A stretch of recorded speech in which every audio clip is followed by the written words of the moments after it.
Well, friends, welcome back to another bite-sized political podcast. And of course, we really cannot ignore what's happening in Afghanistan. It's covering all the news agendas today. And of course, this is because 7 months into the Biden presidency, we've seen Afghanistan collapse. So what an achievement for Uncle Joe. What I wanted to do was to start off here, I want to play you a clip of what I think is possibly the worst press conference there's ever been by a sitting American president. Let's sit back and listen to the wisdom of President Joe Biden, the most legitimate president ever, just speaking last month. Enjoy this shortly. No, it is not. Because you have the Afghan troops have 300,000 well equipped as any army in the world, and an air force. Ooh, as good as any army in the world, Joe, you reckon? So just as good, 300,000 of them versus 75,000 Taliban, right? So they're bound to win, Joe, yeah? Against something like 75,000 Taliban. It is not inevitable. Mr. President, thank you very much. Your own intelligence community has assessed that the Afghan government will likely collapse. That is not true. Is it? What can I say? His own intelligence community is right, but he denies it. Unbelievable. Can you please clarify what they have told you about whether that will happen or not? That is not true. They did not reach that conclusion. So what is the level of confidence that they have that it will not collapse? The Afghan government and leadership has to come together. They clearly have the capacity to sustain the government in place. And do you see any parallels between this withdrawal and what happened in Vietnam, with some people feeling? None whatsoever. Zero. What you had entire brigades breaking through the gates of our embassy. 6, if I'm not mistaken. The Taliban is not the North Vietnamese army. They're not remotely comparable in terms of capability. There's going to be no circumstance where you see people being lifted off the roof of a embassy of the United States from Afghanistan. Well, whoa, let's just have a look at this one, folks. Here we go. People being lifted off the roof from the US Embassy in Kabul on the left, and people being lifted off the roof of the US Embassy in Saigon on the right. So I guess you were wrong on that one, Joe. So the question now is, where do they go from here?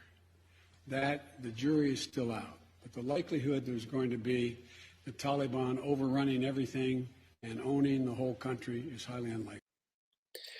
Okay, folks, you got that one then. That is the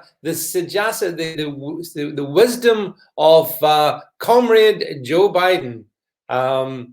It is quite incredible, isn't it? When you see it like that, you get to see the absolute fool that is in charge. But how could this have happened? How did we reach the point where the Taliban, after spending about 100 billion, I think, training the elite Afghanistani forces, how could the US military not have seen this one coming? Oh, well, maybe the US Embassy in Kabul were focused on other things rather than the actual small matter of keeping the Taliban where they deserve to be, namely in the remote areas of this country. Do you think that, for example, when the Taliban look at what's happening in the White House, do you think that the Taliban maybe think that this Biden regime is so weak, so utterly impotent, that they can get away with doing what they want? Do you think that's a possibility? I think it might be. I also think, by the way, that when it comes to this topic of what's the right thing to do now, well, it's too late. You know, I hope to do a hard truth podcast with Alana Mercer in a couple of days, and we're going to talk about this from first principles, which is what we do in hard truth. But there's no doubt in my mind that the way in which this has been handled is either grossly incompetent or grossly malicious. So, for example, you know, the Taliban have now gotten their hands on Apache helicopters, M16 jets, vast amounts of munitions. Airspace over Afghanistan is no longer safe. Who left that there? If the Biden regime wanted to withdraw, then surely the thing to do would have been to salvage all those things so that the Taliban, should they attack and triumph, not get their hands on them. But that's exactly what's happened. So now the Taliban is one of the most well-equipped armies in the world. How is that one going to work out for Joe Biden? I mean, throughout that most embarrassing ever press conference, he kept repeating the mantra that he didn't see there was any possibilities of this happening, which means that either he had been sleeping in his basement and hadn't properly woken up for the press conference, or he'd been given incredibly bad advice. So, who loses a job over this one? Should Biden lose his job? Donald Trump thinks so. I agree with Donald Trump. Should the generals, the woke generals in charge of the US Army, should they lose their jobs because they patently didn't see this coming?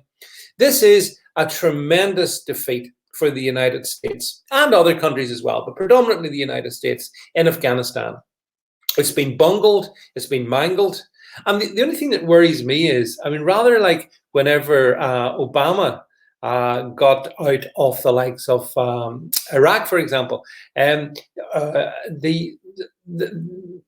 it be that these US administrations actually want the likes of the Taliban to be fully armed? Is that a possibility, do you think? Or do you think it's just completely gross incompetence, in which case, why have they not all been sacked? Will anyone lose their job over this? I suspect not.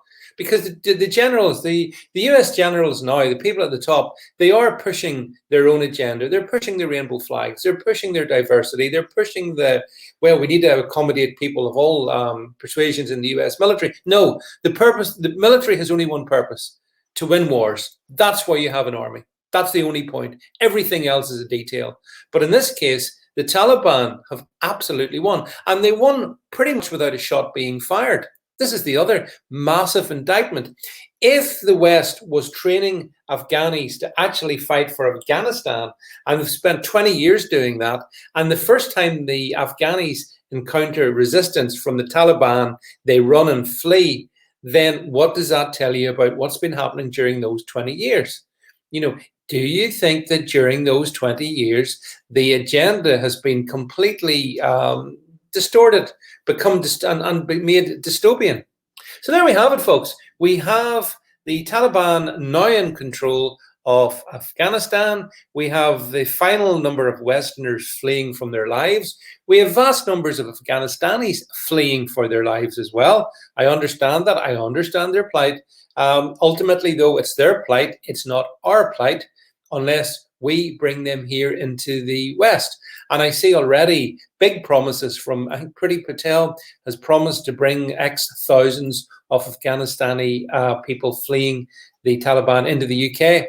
All right, that's going to work out really well, Priti Patel. In fact, surely you're more concerned about allowing as many as possible to come across the channel. So, you're probably very busy with that. Will you have time to process all these Afghanistanis who will now seek to enter our countries? The reality in this one really is, when you cut to the chase, that we shouldn't have been in Afghanistan in the first place. That was the fundamental error in this one, as far as I can see.